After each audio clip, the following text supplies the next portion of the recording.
Captain Ethan Marlowe froze in his kitchen as a notification ping shattered the quiet morning. Claire's tablet lit up on the marble counter. The shower upstairs was still running. She always spent exactly 12 minutes with that lavender shampoo she swore by. The message preview glowed. Send another $2,000 or your husband learns your secret. Ethan's coffee mug struck the counter with a dull thud. He'd been away 3 days on assignment at Fort Ranger, and somehow $5,000 had disappeared from their joint account. Coincidence? Just helping Laura with her rent, Claire had said that morning, eyes fixed on her phone. Army wives stick together. But Ethan knew every wife in their circle, and there was no Laura. The tablet buzzed again. Don't test me, Claire. I have pictures. Ethan memorized the phone number local area code. Upstairs, the shower stopped. Did you say something? Claire called down. Just talking to myself, Ethan replied evenly. Coffee's ready when you are. But his mind was already working with quiet precision, the way he'd been trained. The next morning, at Fort Ranger, Ethan spread 6 months of bank statements across his desk. The pattern was clear. Small transfers at first to VL Services, then larger amounts. Last week's $5,000 withdrawal fit perfectly. His phone buzzed. Lunch with the girls. Back by 3. Love you. Ethan dialed his old friend in tech ops. Need a GPS tracker. Small. Military grade. 20 minutes later, Ethan installed a quarter-sized tracker inside Claire's oversized keychain. She'd never noticed the extra weight. That evening, Claire was unusually affectionate. His favorite meal, wine, laughter that felt rehearsed. Classic misdirection. How was your day? She asked, refilling his glass. Routine. Yours? Same old drama with the wives' club. Her laugh rang hollow. Sometimes feels like we're all just pretending, Ethan said quietly. Her smile faltered. Everything's fine. Why? No reason. Just wondering if there's something you want to tell me. Claire's hand trembled slightly as she lifted her glass. Like what? Like why you're lying about the money. The silence between them stretched thin and dangerous. I don't know what you mean, she whispered. I'll ask once more. Where did it go? Tears shimmered in her eyes. It's complicated. Then uncomplicated. She stood abruptly. I can't. Not yet. Please, just trust me. Trust? Ethan's voice cut like glass. Trust is earned, Claire. And right now, you're overdrawn. She fled upstairs, leaving Ethan alone with tactical thoughts. Phase 1 complete. Surveillance next. Over the week, the GPS painted a routine picture commissary, salon, coffee shop, until Tuesday afternoon.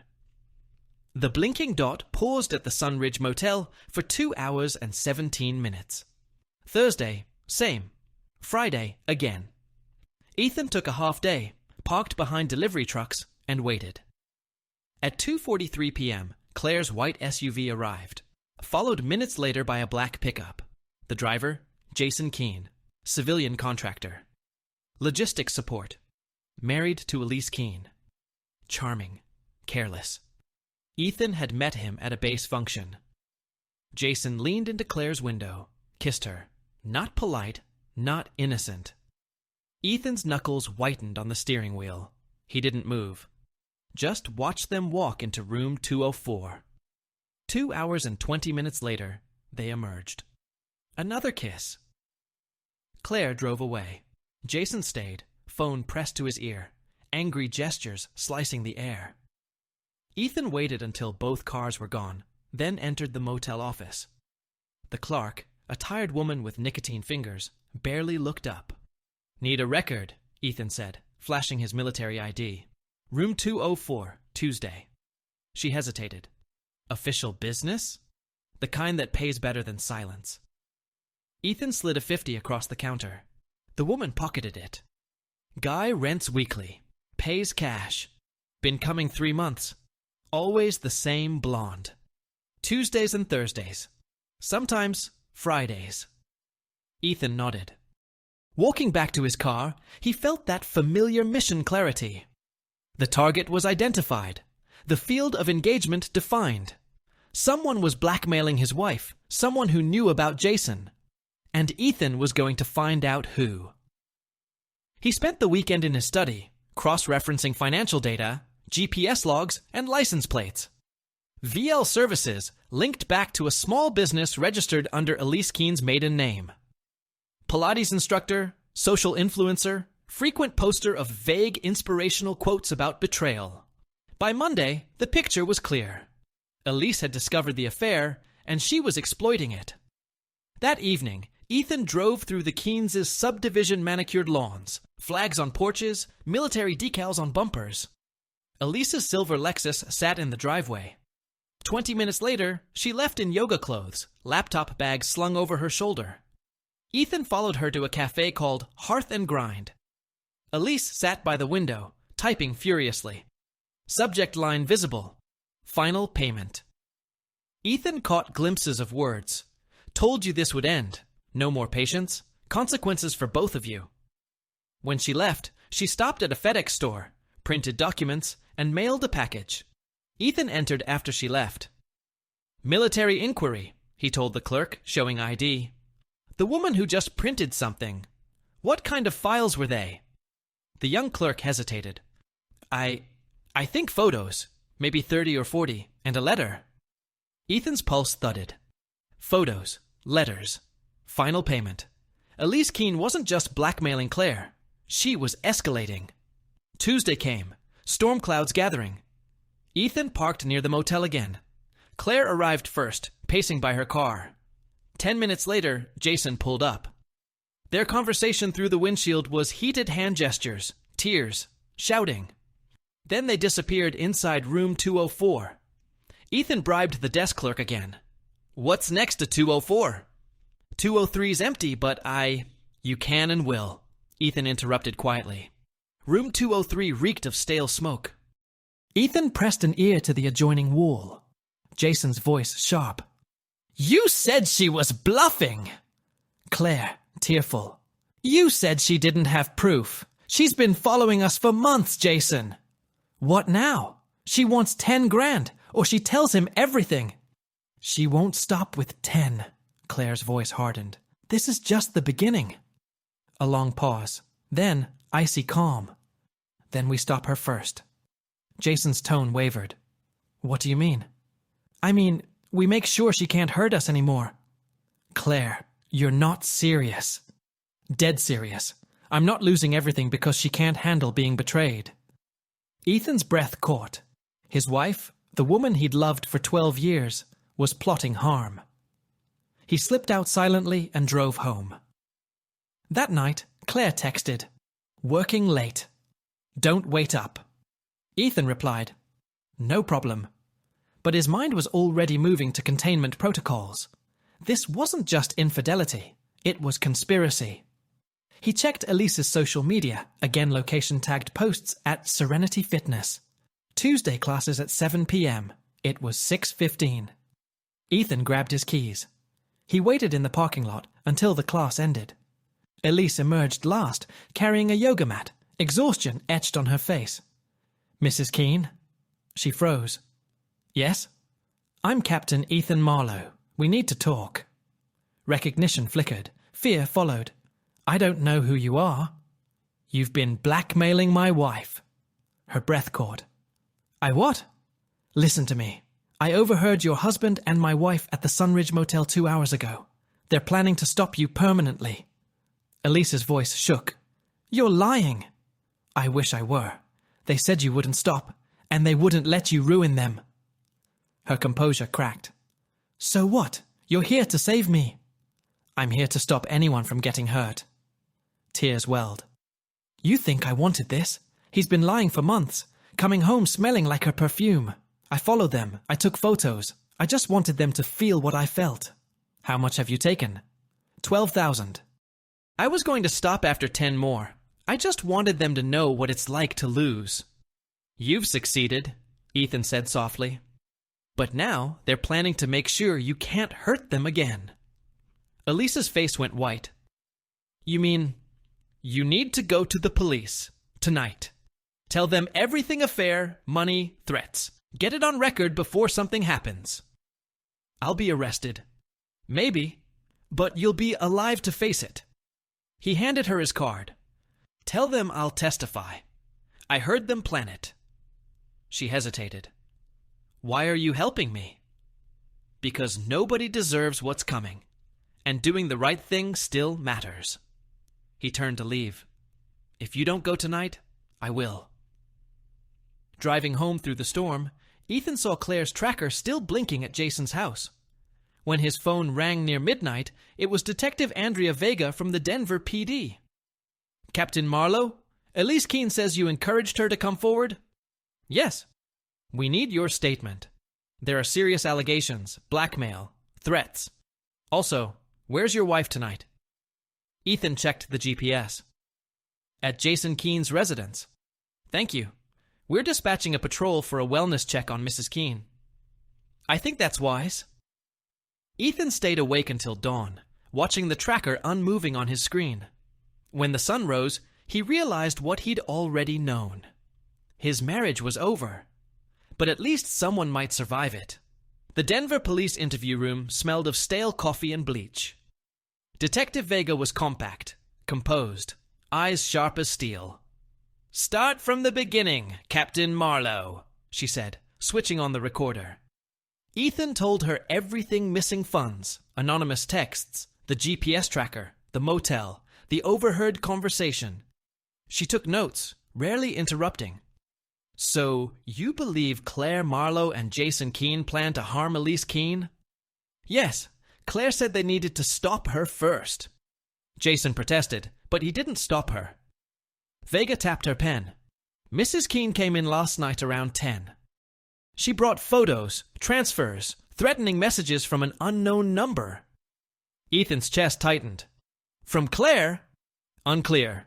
Burner phone. We're tracing it. He stared at the tabletop, emotion hollowed out.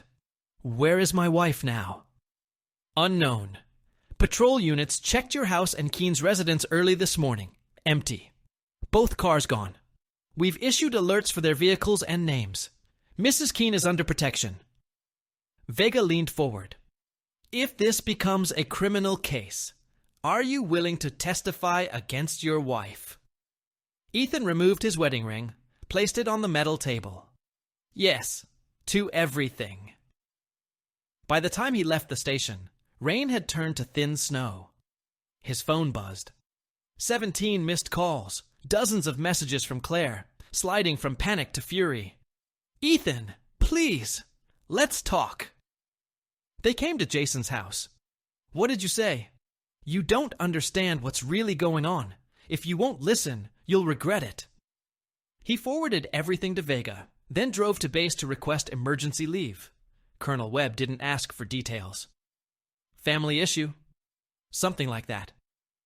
Take whatever time you need, son. The Army takes care of its own.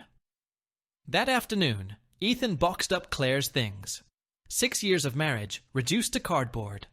He sealed the last box and set it aside just as the doorbell rang. 2 strangers stood outside. 1 man, 1 woman. Both crisp suits, badges gleaming. Captain Ethan Marlowe? Yes. Agent Rebecca Lyons, FBI. This is Agent Cole Tan. We'd like to ask about Jason Keene. Ethan's stomach turned. FBI? I thought this was a local case. Lyons nodded.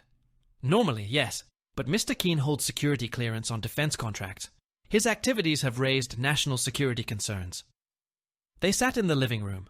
Cole spread out files. In the last 10 days, Keene accessed restricted base data transport manifests, supply chain protocols, none related to his work. You think he's selling information? Ethan asked. We think he's unstable and desperate, Lyons said. A man under pressure can do reckless things. Cole leaned forward. You've been tracking your wife's location. Do you know where she is now? Ethan checked the GPS app. Near Pueblo. Tracker's been stationary for 3 hours. The agents exchanged a look. Captain, Lyons said quietly, we need you to come with us. If Keene's unraveling, Your wife could be in danger, even if she's complicit. What kind of danger?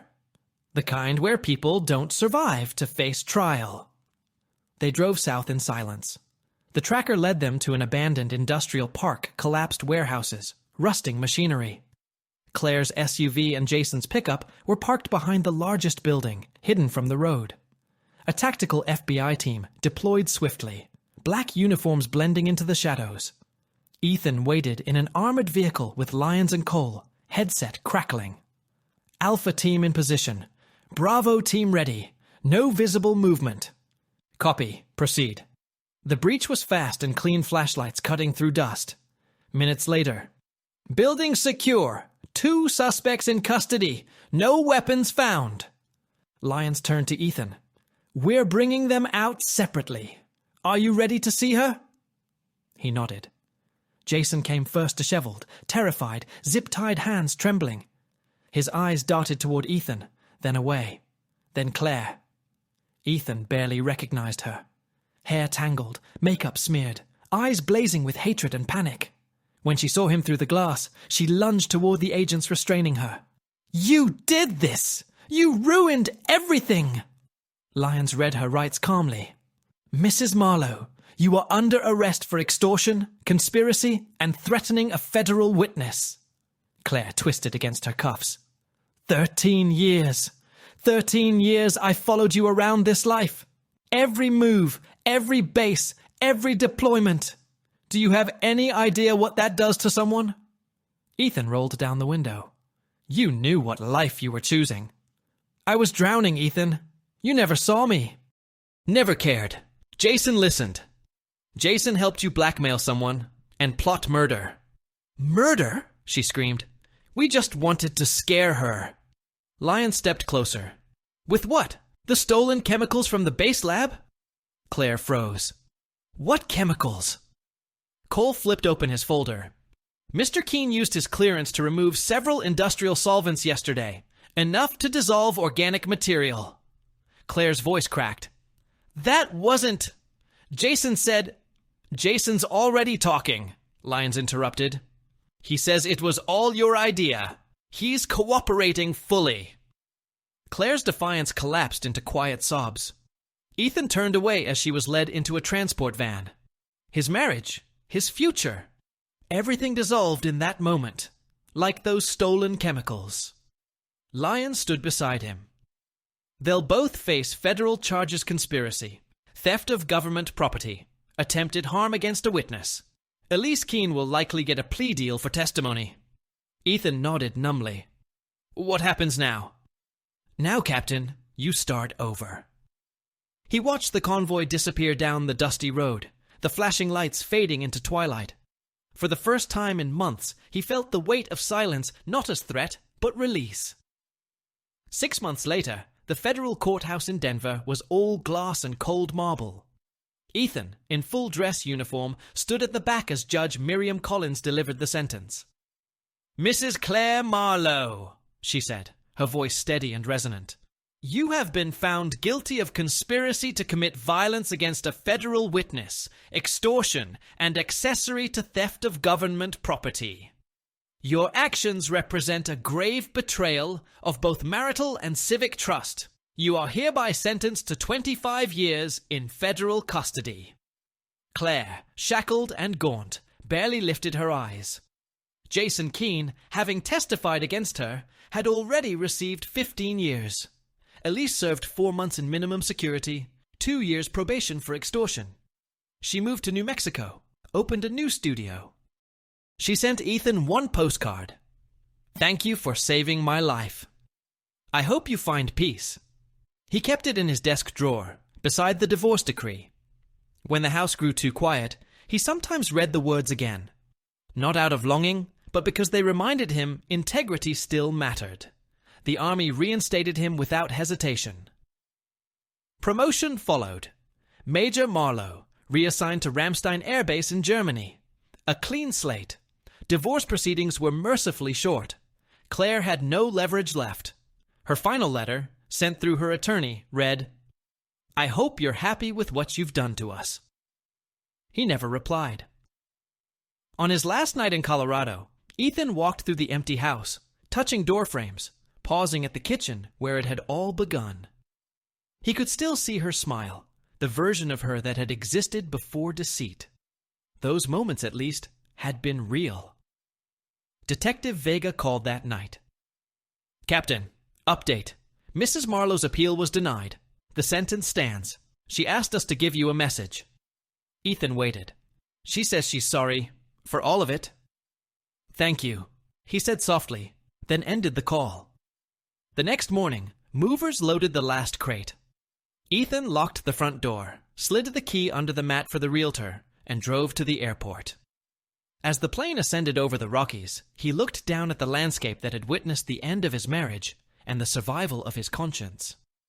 Below him, Claire was learning to live with her consequences. Elise was building again. Jason was counting years until release. And Ethan, flying east toward a new life, finally understood what it meant to let go.